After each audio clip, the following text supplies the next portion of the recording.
me gustaría llevaros a dos capítulos del libro de Juan, el discípulo amado, en que nos expresa claramente cómo se conmovió Jesús. Pero antes, permitidme utilizar el diccionario para definir la palabra conmoverse. ¿Cuáles son sus significados? Conmoverse significa o quiere decir enternecerse, estremecerse o provocar alguna emoción. De hecho, hay muchas situaciones que nos pueden conmover.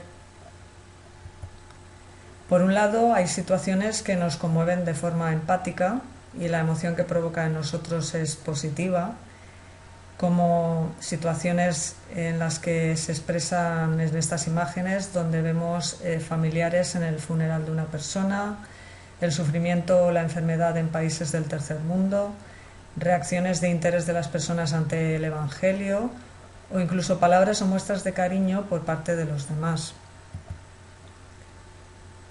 Pero también podemos encontrar situaciones que nos conmueven porque nos indignan y la emoción que provoca en nosotros es negativa.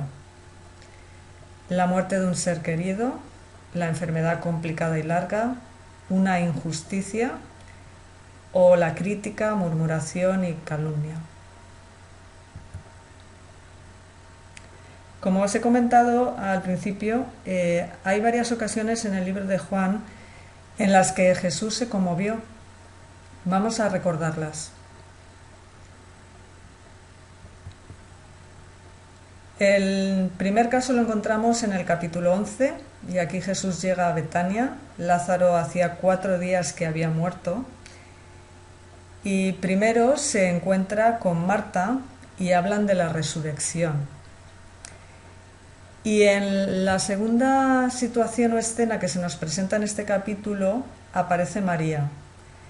Después de ser advertida por Marta de que Jesús está a las afueras, María decide ir al encuentro de Jesús y le siguen un grupo de personas pensando que va a la tumba a llorar. Y en su encuentro con Jesús, las dos hermanas les dicen las mismas palabras a Jesús. Señor, si hubieras estado aquí, mi hermano no habría muerto. Pero María lo que hizo fue, se postró a sus pies cuando le dijo estas palabras a Jesús. Y esta es la primera vez que dice el capítulo que Jesús se conmueve. El versículo dice, al verla, Jesús llorando, y a los discípulos que iban con ella también, llorando, profundamente conmovido en su espíritu y estremecida su alma, preguntó dónde lo habían colocado, es decir, preguntó dónde habían colocado a Lázaro, dónde estaba la tumba de Lázaro. La pregunta que yo os quiero plantear ahora es la siguiente. Después de haber visto que hay situaciones que nos conmueven de forma empática y situaciones que nos conmueven de forma indigna, os quería preguntar, esta situación que se nos presenta, que nos dice que Jesús se conmueve al ver llorar a María y a los judíos, ¿de forma empática o de forma indigna? Yo creo que muchos responderíamos que se conmueve de forma empática, se solidariza con el sentimiento de dolor, de tristeza que expresan en ese momento María y los judíos. Pero esta situación tiene las dos caras.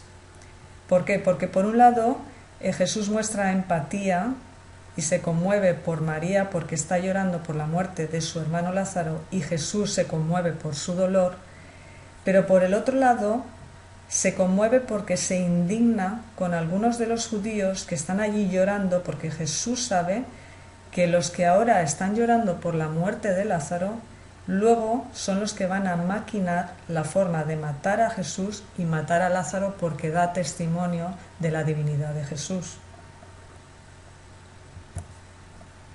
Así pues, después de esta situación, Jesús pregunta dónde han colocado a Lázaro, dónde está la tumba, y cuando Jesús se encuentra delante de la tumba de Lázaro también se conmueve.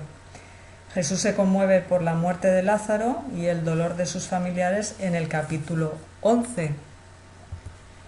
Pero también en el capítulo 13 de este mismo libro de Juan se vuelve a conmover.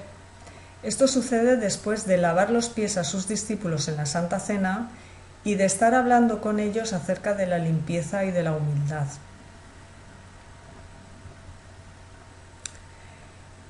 Tenemos aquí que Jesús expresa en un momento: cuando hubo dicho estas cosas, Jesús se conmovió en su espíritu profundamente y testificó: de cierto os digo, que uno de vosotros me entregará.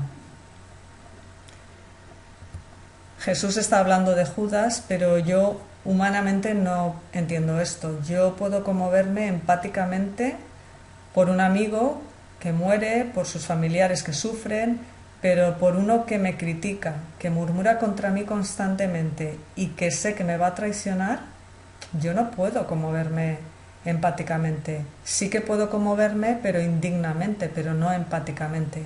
Jesús se conmueve por su enemigo, pero ¿de qué forma se conmueve? En el libro de Mateo, capítulo 26, versículo 50, dice: amigo, ¿a qué vienes?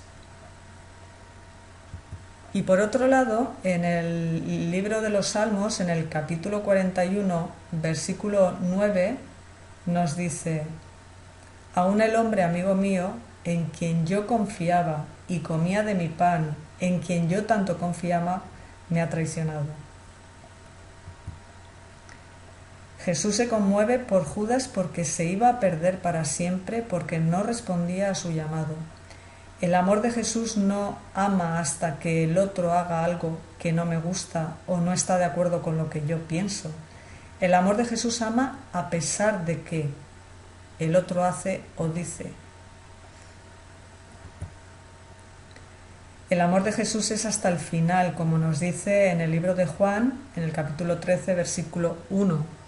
Antes de la fiesta de Pascua, sabiendo Jesús que había llegado la hora para que partiera de este mundo hacia su Padre, y habiendo amado a los suyos que estaban en este mundo, los amó hasta el final.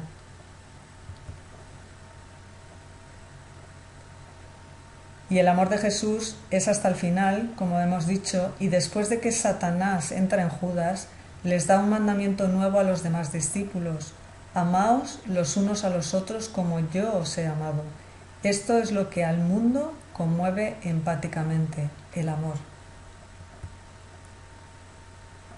Y Jesús les da el modo de hacerlo. Después de hablar del amor genuino, les expresa cómo es este amor hacia los enemigos. Y hay 4 cosas que podemos hacer por los enemigos.